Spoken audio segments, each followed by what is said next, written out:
Hello everyone, welcome to my mini blog. সেদিন ছিল হচ্ছে চড়ক। তো চড়কের জন্য চলে গেছিলাম চাকদাতে। তো চাকদাতে এই জায়গাটাতে চড়ক মেলা প্রত্যেক বছরই হয়, কিন্তু আমি অনেক বছর পরই, প্রায় 10-12 বছর পরই এসেছি। তো ছোটোবেলায় এগুলো দেখতে আসতাম। তো এখানে হচ্ছে এই কাঠের সাথে হচ্ছে মানুষগুলোকে অ্যাটাচ করে রাখা থাকে আর গোল গোল করে এইভাবে ঘোরানো হয়। তো এটাকেই দেখতে গেছিলাম। আর দেখেছো জাস্ট ভিড়টা একবার দেখো তোমরা।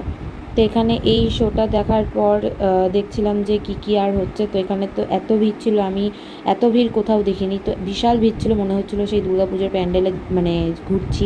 তো এতটাই ভিড় ছিল। তো তোমরা দেখতে থাকো, এইভাবে চলছিল এইটা। তারপরে হচ্ছে চলো তোমাদেরকে এবার আস্তে আস্তে মেলাটা ঘুরিয়ে দেখাই। তো মেলাটা অ্যাকচুয়ালি খুব একটা বড় ছিল না, আর সাজুগুজুর জিনিসের দোকানও খুব বেশি ছিল না। তো এখানে এই কটাই মাত্র দোকান ছিল, আর ওদিকে ফুচকা স্টল, আইসক্রিম, তারপর মোমো, পান এইসবের দোকান ছিল, মথুরা কেকের দোকানও ছিল। তো এখান থেকে আমার কিছুই সেরকম পছন্দ হলো না। এখানে আরও ব্যাগসের কালেকশন ছিল। তো এখানে তো খুবই কম দোকান দেখতে পেলাম। তারপরে রাস্তায় সেদিন একটু ঝোড়ো ঝোড়ো হাওয়া দিচ্ছিলো আর খুবই ভালো লাগছিলো সেই মাঠের সামনেই। তারপরে আমরা একটু চলে গেছিলাম হচ্ছে কাপড়ের দোকানে, যেখানে ইস্ত্রি করতে দেওয়া ছিল কাপড়। তো সেখানে চলার পর চলে গেছিলাম একটু বাজারের দিকে। তো ওখানে আমার খুব মোমো খেতে ইচ্ছা করছিলো, তো সেখানেই চলে গেছি। একটা নতুন জায়গায় মোমোর দোকানে ট্রাই করলাম। তো মোমোটা খুব একটা ভালো লাগেনি আমার। আর আমার চাকদাতে কোনো মোমোর দোকানই ভালো লাগে না, আমি জানি না কেন সেটা হয়েছে।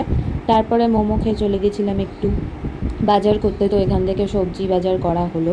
তো আমি আর বাবা গেছিলাম বাজার করতে। তারপরে যেহেতু পরের দিনই পয়লা বৈশাখ, তো তাই ভাবলাম আগের দিন একটু আইসক্রিম খাবো। তো বাড়ির 4 জনের জন্য 4টে আইসক্রিম। So that's it. ভিডিওটা ভালো লাগলে অবশ্যই লাইক, শেয়ার আর সাবস্ক্রাইব।